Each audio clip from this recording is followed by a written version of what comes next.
Balaji RS में आपका स्वागत है।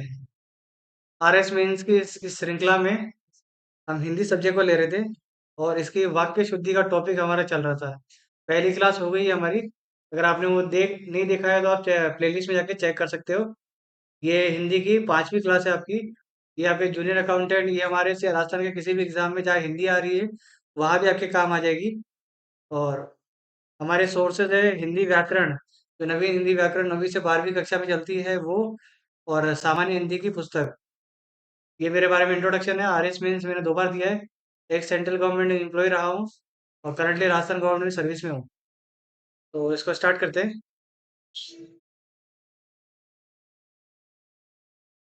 वाक्य शुद्धि देखनी है हमें। तो जैसा मैंने कहा था कि अगर दो अशुद्धि है तो हमें पहले में करेक्शन करना है, पहले में सुधार करना है। और अगर पहले को अगर लेकर अब वो वाक्य शुद्ध बन रहा है तो हमें दूसरे में सुधार करना होगा। तो हमेशा इस तरफ से ही आगे बढ़ना है आपको शुद्धि के लिए। पहला है, यहाँ तो विचित्र अद्भुत विषय है। अब विचित्र और अद्भुत दोनों ही एक जैसे ही होते हैं, पर हम जो प्रयोग में लेते हैं सामान्यतर वो होता है विचित्र। यहाँ तो विचित्र विषय है, तो ये इसका शुद्धि में होगा। अद्भुत विषय नहीं होता, अद्भुत कोई वस्तु होती है और विचित्र विषय होता है। अगला है, यहाँ पठित लोग रहते हैं। अब पठित शब्द यूज में नहीं लिया जाता, लिया जाता है शिक्षित। पठित का, यहाँ शिक्षित लोग रहते हैं। तो आपको ये दिख रहा होगा कि यहाँ पे ऐसे भी होते हैं कि जहाँ पे शब्द कोई और इस्तेमाल में लिया गया है, जबकि उसके उसके जगह हमें सही शब्द को पहचानना होगा।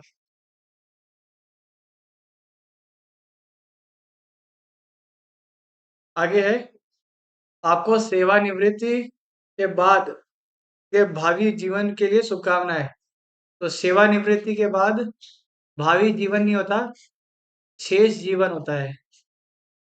क्योंकि आप 60 साल की उम्र लगभग पूरी कर गए हैं सेवानिवृत्ति में। अब भावी जीवन नहीं होता, उसके बाद शेष जीवन जो होता है उसके लिए शुभकामनाएं दी जाती है। तो इसकी शुद्धि का इस तरह से लिखा जाएगा। कह रहा है, समस्त मानव मात्र का हित सोचिए। मानव मात्र का नहीं, मानव जाति का हित सोचिए।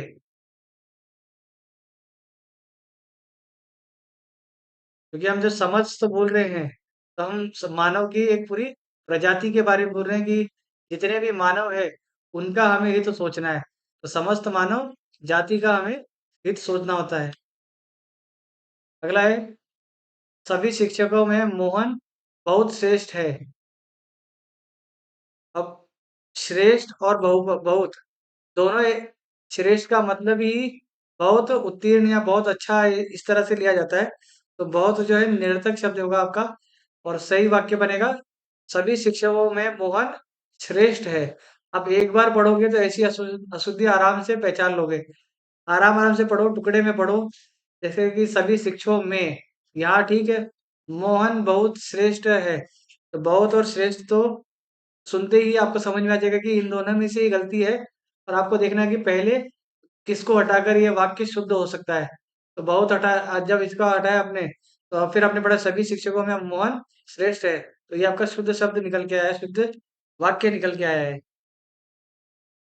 अगला है, हम भोजन खाएंगे। भोजन खाएंगे नहीं होता, भोजन करेंगे होता है। शुद्ध वाक्य में इस तरह से प्रयोग लिया जाता है कि अब हम भोजन करेंगे।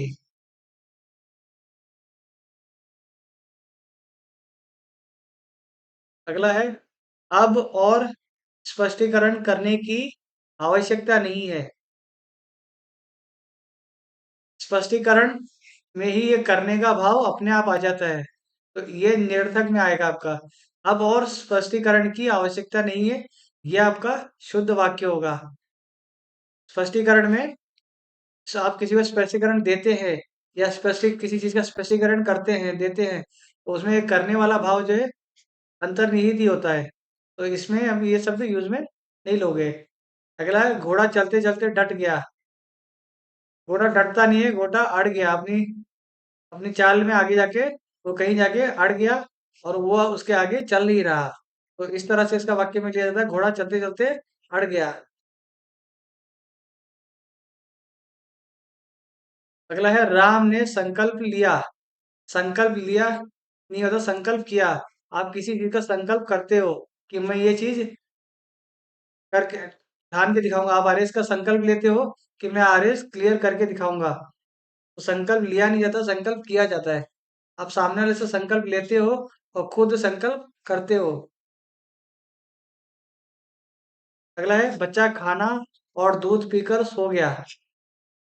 तो इनमें जब ये जो जोड़ने वाला शब्द आता है और दो अलग वाक्यों को जोड़ता है, तो उनमें अगर उनकी प्रकृति में भेद है तो उनके अनुसार ही उसके आगे हमें लिखना होता है। जैसे दूध तो पिया जाता है पर खाना खाया जाता है, तो इसके हिसाब से लिखा जाएगा कि बच्चा खाना खाकर और दूध पीकर सो गया।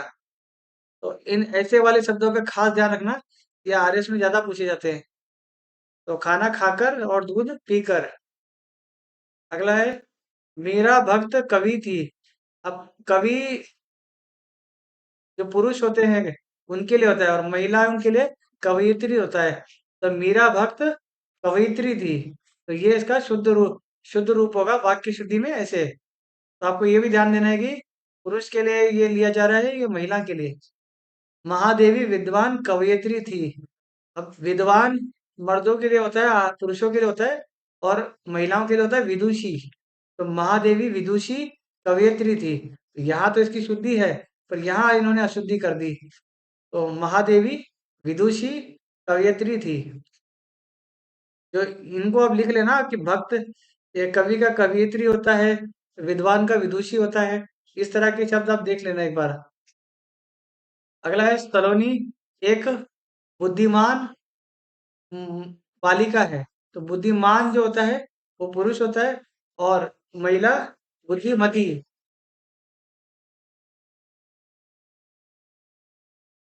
एक मिनट हाँ, हम कहाँ थे? पेड़ों पर कौवा बोल रहा है। तो कौवा नहीं होता, पेड़ों पर कौवे बोल रहे हैं। क्योंकि एक पेड़ की बात नहीं कर रहे, खूब सारे पेड़ों की बात कर रहे हैं। एक पेड़ पे एक कौवा होगा, दूसरे पे दूसरा होगा, तीसरा बहुवचन का भाव आ रहा है। तो उस हिसाब से पेड़ों पर कौवे बोल रहे हैं।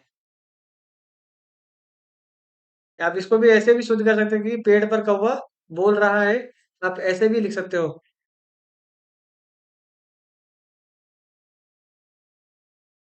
अगला है अभी 3 बज गया है। 3 बज गया, बजने में और गया में दोनों, ये बजने में अंतर्निहित ही होता है ये। तो इसको इस तरह से लिखा जाए अभी 3 बज गए हैं, 3 बजे हैं। इस समय जो है 3 बजे हैं, ये भाव आएगा। 3 बज गया है, ये नहीं। अगला है उसके प्राण पखेरु उड़ गए, उड़ गया। तो प्राण पखेरु उड़ गए, गया नहीं होता, गए होता है। उसके प्राण पखेरु उड़ गए। तो अशुद्धि है इसकी यहाँ पे थी।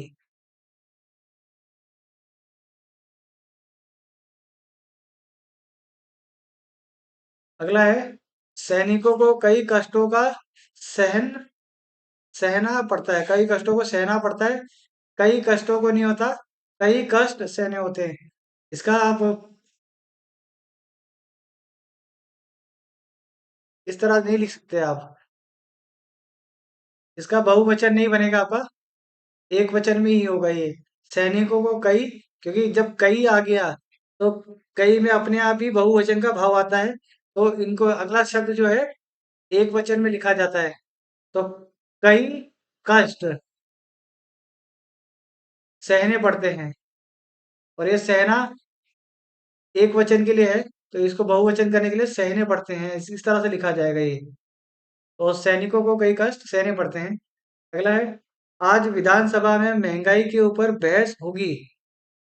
आज आज विधानसभा में महंगाई के ऊपर नहीं, महंगाई पर बहस होती है।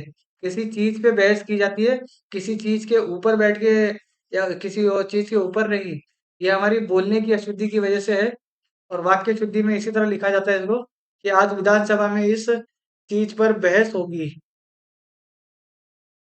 अब यहाँ कुछ भी हो सकता है। महंगाई, बेरोजगारी, किसी पर भी बहस होगी। दादूवाणी की हस्त से लिखित प्रति उपलब्ध है। हस्त से लिखित के लिए, इतने बड़े शब्द के लिए एक एक शब्द में इसको लिखा जा सकता है। इसको कहते हैं हस्तलिखित।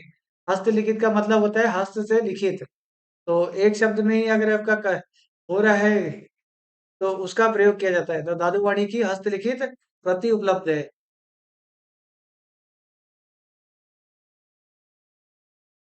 वह शहर को सामान लाकर बेचता है। शहर को नहीं, वो शहर से सामान लाकर बेचता है। क्योंकि वो शहर को, पूरे शहर को सामान कैसे बेच सकता है? वो तो या तो शहर से सामान लाके बेचेगा। तो इसमें क्रिया करने की भावना आएगी कि वो शहर से सामान लाकर वो बेचता है, ना कि पूरे शहर को सामान बेच रहा है। तो यहाँ पे आपकी ये दूसरी क्लास कंप्लीट होती है शुद्ध वाक्य की। इसी तरह से आप प्रैक्टिस करते रहिए। धीरे धीरे जो है हम सारे टॉपिक इसमें कवर कर लेंगे। और चैनल को अगर आपने सब्सक्राइब नहीं किया तो सब्सक्राइब कर लेना। और इसके साथ ही हमारा जो है एक वीकली करंट अफेयर का सेशन और चलता है। और इनमें हमने जो है 1 अक्टूबर का पहला वीक और दूसरा वीक दोनों कंप्लीट कर लिया है। इनको आप देख सकते हो, ये आपके प्री और मेंस दोनों में काम आएगा। मेंस के लिए आप डेटा इसमें से ले सकते हो, और मेंस के लिए और प्री के लिए जो अगले साल की अगर आप तैयारी कर रहे हैं तो प्री का फैक्ट भी इसमें हमने इंक्लूड कर लिया है। वीकली करते रहो, डेली करने की आपकी कोई जरूरत नहीं है। समय की बर्बादी मत करो, वीकली आपके लिए ठीक रहेगा। Thank you.